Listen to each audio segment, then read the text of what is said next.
بسم الله الرحمن الرحيم. أعوذ بالله من الشيطان الرجيم. ولقد بعثنا في كل أمة رسولا أن اعبدوا الله واجتنبوا الطاغوت فمنهم من هدى الله ومنهم من حقت عليه الضلالة فسيروا في الأرض فانظروا كيف كان عاقبة المكذبين۔ عزیز طلبہ اکرام، آیت نمبر 37 سورہ نحل۔ وَلَقَدْ بَعَثْنَا، اس سے پہلی آیات کے اندر مشرکین کی دلیل باطل کے اوپر رد تھا کہ مشرک جو اپنے شرک میں اس بات کو دلیل میں پیش کرتے ہیں کہ ہم جو کچھ کر رہے ہیں اور اللہ ہمیں روک نہیں رہا تو یہ اللہ کی رضا کی علامت ہے۔ تو اس دلیل پر رد یہ ہے کہ اگر یہ اللہ کی رضا کی علامت ہوتی کہ بتوں کو پکارنا،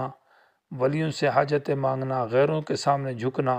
تو پھر اللہ تبارک و تعالی انبیاء کو کیوں بھیجا ہے اور شرک کی تردید کے اوپر، اور پھر اس بات توحید کے لیے اللہ تعالیٰ نے انبیاء کو کیوں بھیجا ہے؟ لہٰذا تمہارا یہ دعویٰ، تمہاری یہ دلیل غلط ہے۔ وَلَقَدْ بَعَثْنَا، البتہ تحقیق بھیجا ہم نے، فی کل امتٍ، ہر امت کے اندر، رسولاً، ایک پیغمبر، یعنی ہر قوم میں اور ہر امت کے اندر ایک رسول ضرور آیا ہے۔ اللہ تبارک و تعالیٰ نے براہ راست اس رسول کو یا رسول کے نائب کو ان لوگوں کو سمجھایا ہے،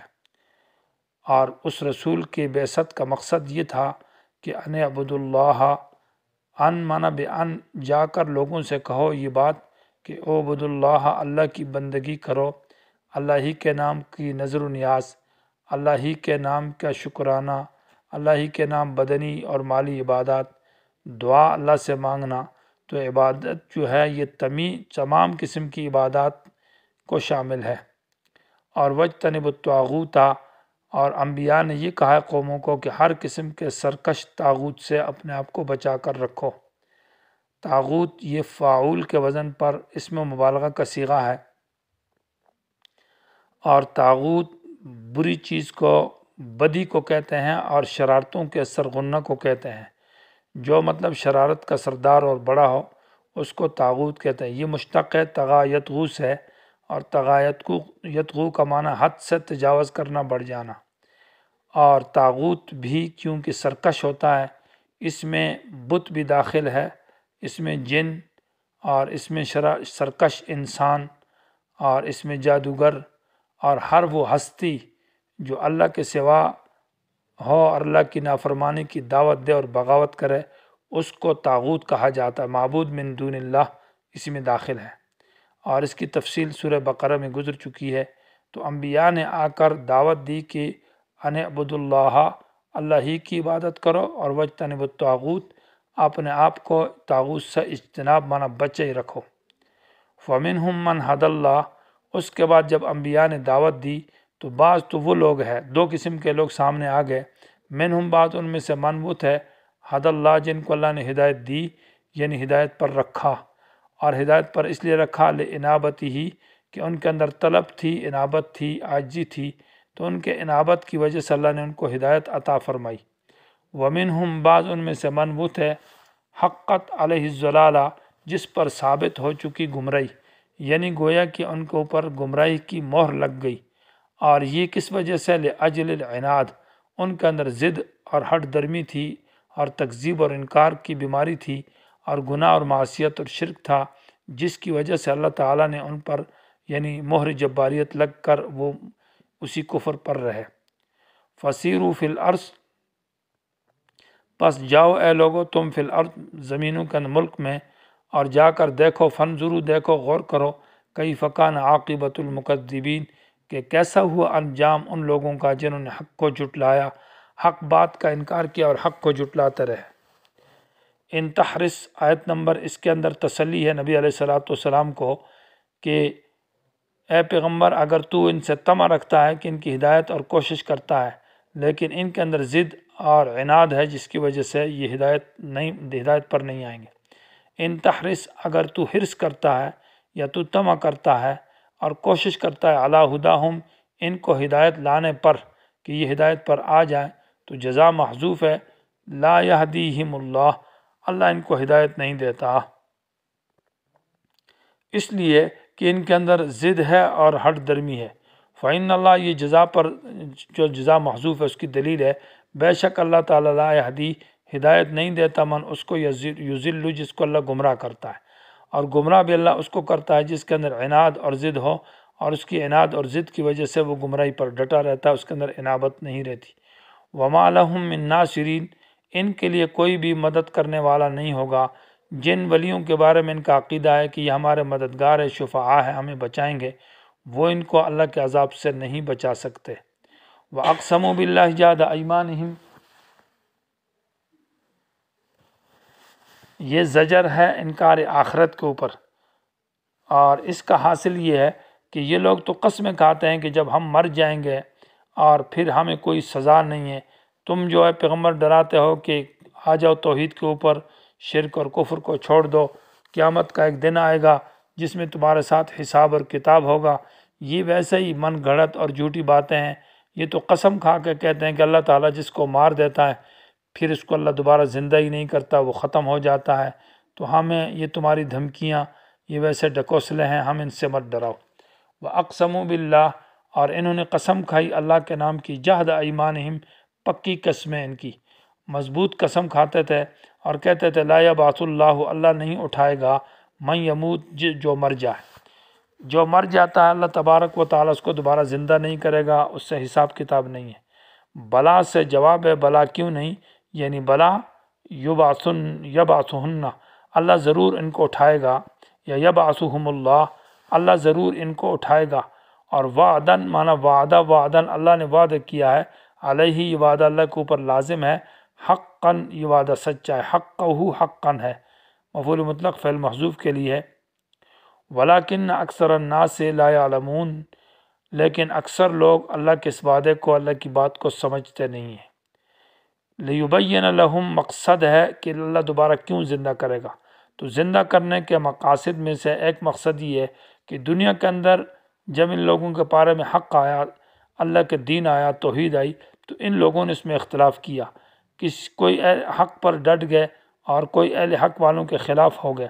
اور ان سے بحث مباحثہ کرتے رہے۔ تو اللہ تعالیٰ ایک دن قائم کرے گا تاکہ پتہ چلے کہ کس کی بات سچی اور کون سچے دین کے اوپر ہے، سچی بات کے اوپر ہے،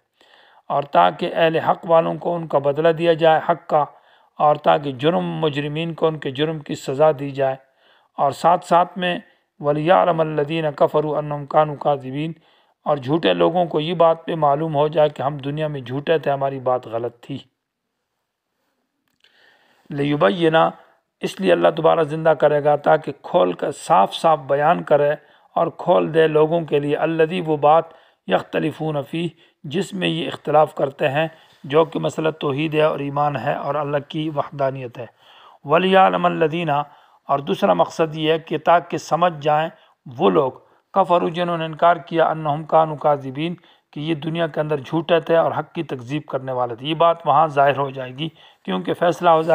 ہو جائے گا جہنم کا اور سزا کا۔ انما قولنا، سے دلیل پیش کی جا رہی ہے کہ قیامت قائم کرنا ہمارے لیے کوئی مشکل نہیں ہے، یہ تمہارے عقل میں یہ بات نہیں آتی اور تمہارے عقل اس سے دور ہیں کہ اللہ تعالیٰ دوبارہ کس طرح زندہ کرے گا۔ جب مار دے گا وہ ذرے ہو جائیں گے، وہ بوسیدہ ہو جائیں گے اور وہ ختم ہو جائیں گے، تو پھر دوبارہ اس کو کیسے زندہ کیا جائے گا؟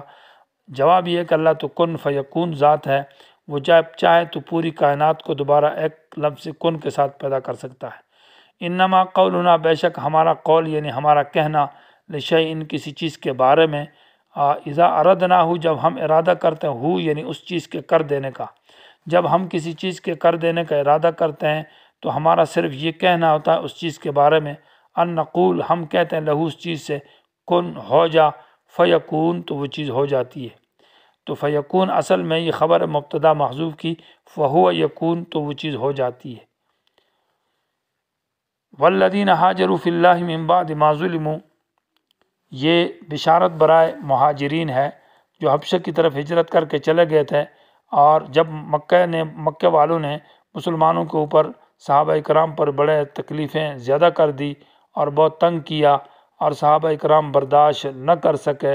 اور برداشت کا مادہ کم ہو گیا اور تنگ آ کر حبشے کی طرف ہجرت کی، تو سب سے پہلی جو ہجرت کی ہے اس میں 18 مرد اور 4 عورتیں تھیں، اور دوسری مرتبہ جو ہجرت کی حبشہ ہی کی طرف اس میں 73 مرد اور 12 عورتیں تھیں، اور اللہ تبارک و تعالی نے حبشہ میں ان کو امن کی جگہ دی، اور حبشہ کا جو بادشاہ نجاشی تھا وہ بھی ان کی دعوت کی وجہ سے اسلام کی طرف مائل اور مسلمان ہو گیا، اور ان کے لیے بہترین امن والا ملک ملا۔ گویا کہ اللہ تعالیٰ نے ہجرت کی وجہ سے ان کو یہ مقام دیا۔ والذین، وہ لوگ ہاجروا، جنہوں نے اپنے گھر بار کو چھوڑ دیا، فی اللہ، مان اللہ کے دین کی خاطر، اللہ کے واسطے، من بعد ما ظلموا، مظلوم ہو جانے کے بعد، ما مصدریہ ہے اور ظلموا بتاویل مصدر ہے، من بعد ظلمہم، اور من ابتدائیہ ہے، معنی یہ ہے کہ ان کے اوپر جو یہ حالت ظلم، ان کی جو ہجرت شروع ہوئی ہے تو وہ ظلم کے انتہا پر ہے۔ جب ظلم کی انتہا ہوئی تو ہجرت کی ابتدا ہو گئی۔ تو من بعد ما ظلموا، ظلم ہونے کے بعد انہوں نے ہجرت کی ہے، تو اللہ تعالیٰ نے ان کے بارے میں کہا لنبوئنہم، بوّا تبوئۃ سے مشتق باب تفعیل سے ہے، اور ان کا معنی ہے ٹھکانہ دینا، بہترین جگہ دینا۔ تو لنبوئنہم، ہم ان کو جگہ دیں گے، فی الدنیا، دنیا کے اندر، حسنتاً، بہترین، اور بہترین جگہ سے مراد یہ ہے کہ اللہ تعالیٰ دنیا میں مکان بھی دے گا، رہائش کے لیے جگہ بھی، امن کا ملک بھی، اور خوراک بھی، اور حبشہ میں ایسا ہی ہوا۔ وَلَأَجْرُ الْآخِرَةِ اکبر، البتہ آخرت کا جو اجر ہے وہ اکبر، بہت بڑا ہے، وہ دنیا کی بے شمار نعمتیں ہیں۔ لَوْ كَانُوا يَعْلَمُونَ، کاش یہ لوگ سمجھتے اور جانتے کہ اللہ تعالیٰ نے ہجرت میں اور دین کے اندر کیا کچھ مقام رکھا ہے۔ الذین، یہ خبر مبتدا محذوف کی، ہم الذین، یہ مہاجرین، یہ وہی لوگ ہیں، صبروا، جنہوں نے تکلیفوں کے اوپر صبر کیا، برداشت کیے، علی البلایا وعلی ربہم یتوکلون، اور خاص اپنے رب کے اوپر بھروسہ رکھا، دنیاوی اسباب پر ان کی نظر نہ رہی۔ تو ایسے لوگوں کو اللہ تعالیٰ نے اعلیٰ مقام اور اعلیٰ جگہ دنیا میں بھی اللہ نے دی، امن کی جگہ، اور آخرت میں تو اللہ تعالیٰ بہت بڑا اجر دے گا۔